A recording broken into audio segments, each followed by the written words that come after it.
என்னுடைய குருநாதர் சொல்வார், இந்த உலகத்தில் நீ எதை தொட்டாலும் அதற்கு ஒரு விலை உண்டு.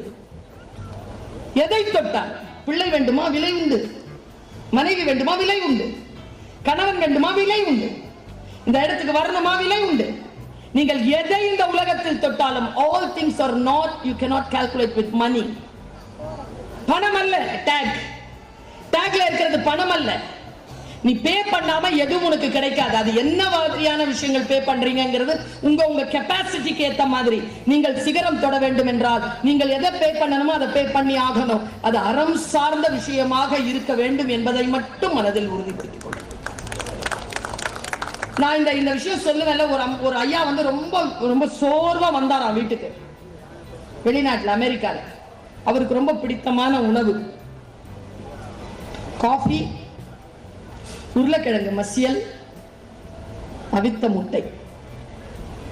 அந்த பெண் வந்துச்சான், அவங்க wife. What is the problem அப்படின்னு கேட்டுச்சான்.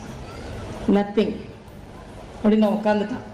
தலையை முடி மட்டும் அப்படி தடவி கொடுத்துட்டு நேரா போய் அவனுக்கு தேவையான அந்த சாப்பாடு செய்யறதுக்கு 3 பர்னர் இருக்கிற ஸ்டவ்ல, இது ரொம்ப பிடிச்சதுங்க, இது 3 பர்னர் இருக்கிற ஸ்டவ்ல 3 பாத்திரத்தை ஏத்தி இருக்கு.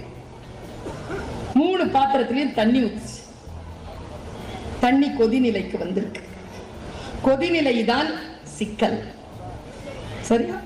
பாத்திரம் தண்ணி எல்லாம் நம்ம வாழ்க்கை கொதிச்சிட்டு இருக்கு. இப்போ கொதிநிலையில வைரமுத்து நல்லா எழுதுவார்.